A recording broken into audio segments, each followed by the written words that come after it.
নমস্কাৰ, মই আপোনালোক সকলোলৈকে আন্তৰিক শুভেচ্ছা আৰু আগন্তুক ৰঙালী বিহুৰ শুভেচ্ছা যাচিছোঁ। আজি মই আপোনালোকৰ আগলৈ আহিছোঁ এটা বিষয় লৈ। বিষয়টো খুব গুৰুত্বপূৰ্ণ। আজি সমগ্ৰ বিশ্বত কোভিড-19 ভাইৰাছে যি আতংকময় পৰিৱেশ সৃষ্টি কৰি সাধাৰণ জনসাধাৰণৰ জনজীৱন ব্যাহত কৰিছে আৰু আটাইতকৈ গুৰুত্বপূৰ্ণ কথাটো হ'ল কি, আমাৰ ছাত্ৰ ছাত্ৰীসকলৰ আনুষ্ঠানিক শিক্ষা বিৰত থাকিব লগা হৈছে। কিন্তু এই আনুষ্ঠানিক শিক্ষা বৰ্তাই ৰাখিবলৈ আমাৰ গোগামুখ আঞ্চলিক ছাত্ৰ সন্থাই যি উল্লেখনীয় পদক্ষেপ গ্ৰহণ কৰিছে সি অতিকৈ প্ৰশংসনীয়। বিশেষকৈ আমাৰ গোগামুখ আঞ্চলিক ছাত্ৰ সন্থাৰ উদ্যোগত ক্লাছ 9 আৰু 10 তিনিটা বিষয়ত ইংৰাজী, গণিত আৰু বিজ্ঞান এই বিষয়কেইটাৰ যি অনলাইন পাঠদানৰ কাৰ্যসূচী হাতত লৈছে, মই আশা ৰাখিছোঁ আমাৰ ছাত্ৰ ছাত্ৰীসকল, আমাৰ সমগ্ৰ গোগামুখ অঞ্চলৰ ছাত্ৰ ছাত্ৰীসকলৰ এটা সামগ্ৰিক উৎকৰ্ষ সাধন হ'ব আৰু আমাৰ ছাত্ৰ ছাত্ৰীসকল আনুষ্ঠানিক শিক্ষাৰ পৰা বিৰত থাকিলেও একো অসুবিধাৰ সন্মুখীন নহ'ব। গতিকে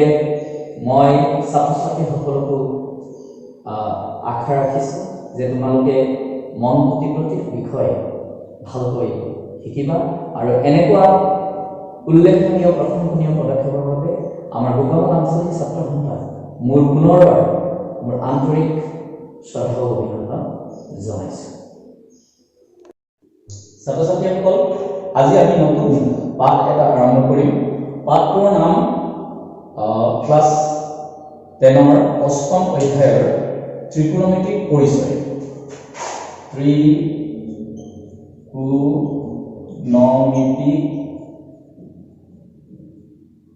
পৰিচয়, Introduction to Trigonometry.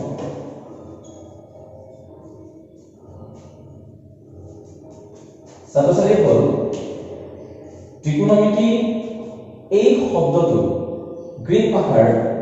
তিনিটা শব্দৰ পৰা আহিছে বুলি জনা যায়। সেই শব্দকেইটা হৈছে ট্ৰাই, যাৰ অৰ্থ তিনি, গম, যাৰ অৰ্থ বাহু, আৰু মেট্ৰন, যাৰ অৰ্থ হ'ল মাপ।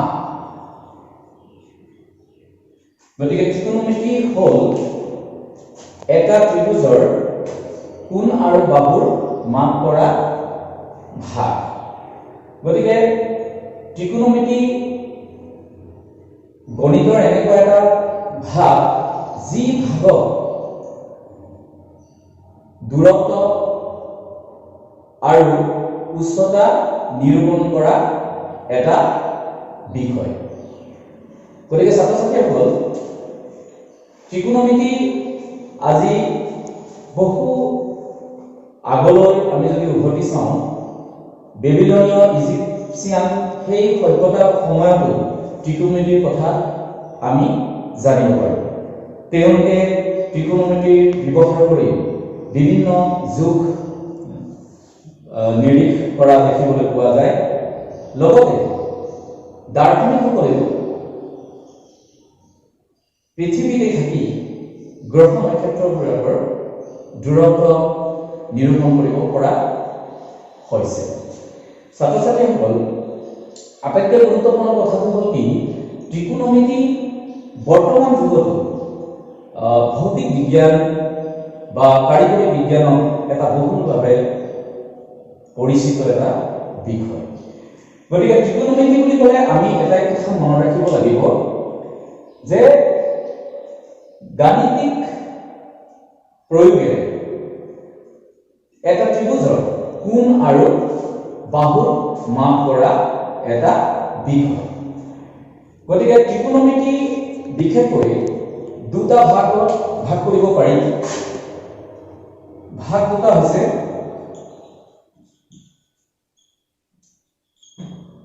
ভাগ দুটা হ'ল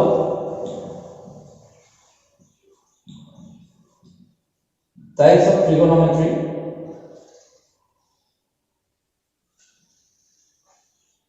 প্ৰথম ভাগত আমি জানিব পাৰো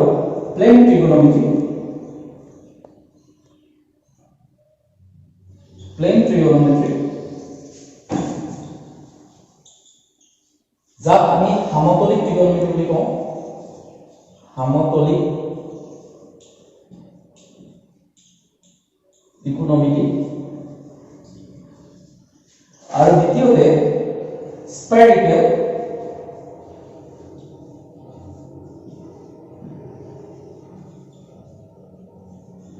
trigonometry যাক গোলকীয়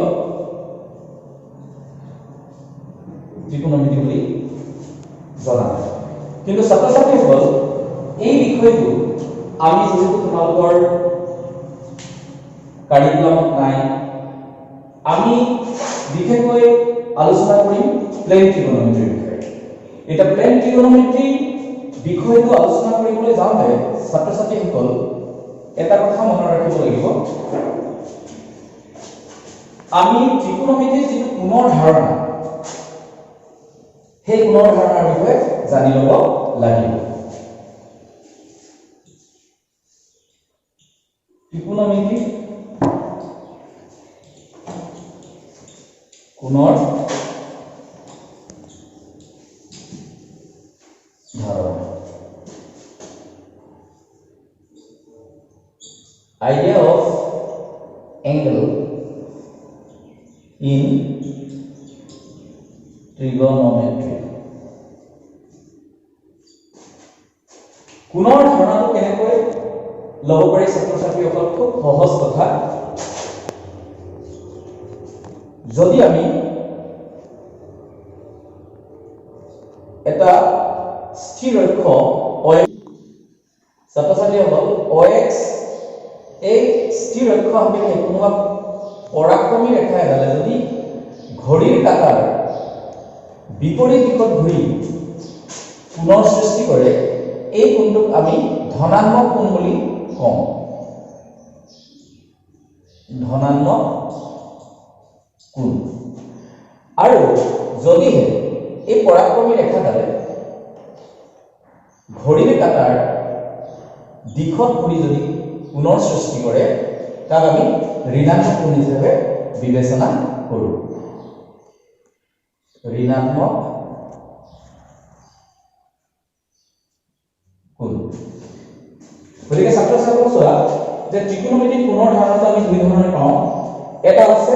ধনাত্মক কোণ এটা ঋণাত্মক কোণ যদিহে স্থিৰ অক্ষ সাপেক্ষে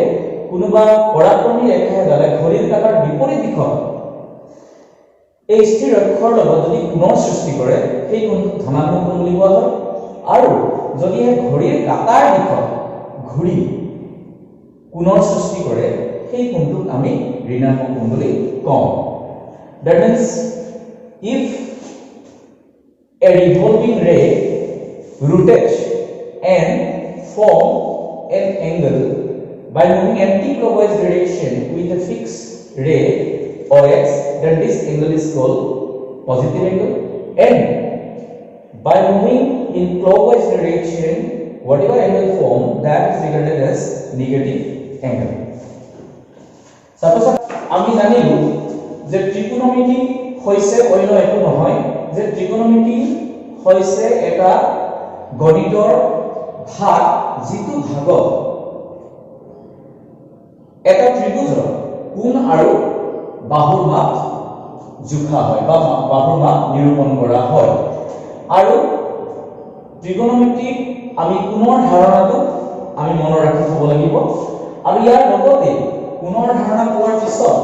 আমি আকৌ এটা কথা অকমান মনত ৰাখিব লাগিব সেই কথাটো হৈছে কি সমকোণী ত্ৰিভুজৰ ওপৰত অকমান সমকোণী ইয়াৰ ধাৰণাটো তোমালোকে জানাই সমকোণী ত্ৰিভুজ হলে এই ধাৰণাটো অকমান আনিব লাগিব ধৰি লোৱা এইটো এটা সমকোণী এটা ত্ৰিভুজ মই ধৰি ললো এইটো এটা সূক্ষ্মকোণ A এইটো 90 ডিগ্ৰী B আৰু C যদিহে মই এই সমকোণী ত্ৰিভুজৰ এই কোণ এক সূক্ষ্মকোণ বুলি লওঁ তেতিয়াহ'লে সূক্ষ্মকোণৰ বিপৰীত ফালে থকাটো এইটো এংগল এৰ বিপৰীত বাহু বা আমি ইয়াক লম্ব বুলিও কওঁ ইংৰাজীত পাৰপেন্ডিকুলাৰ বুলি কোৱা হয় পাৰপেন্ডিকুলাৰ আৰু যিটো সংলগ্ন এই সংলগ্ন বাহু যিটো এডজাসেন্ট সাইড বুলি কয় তাক আমি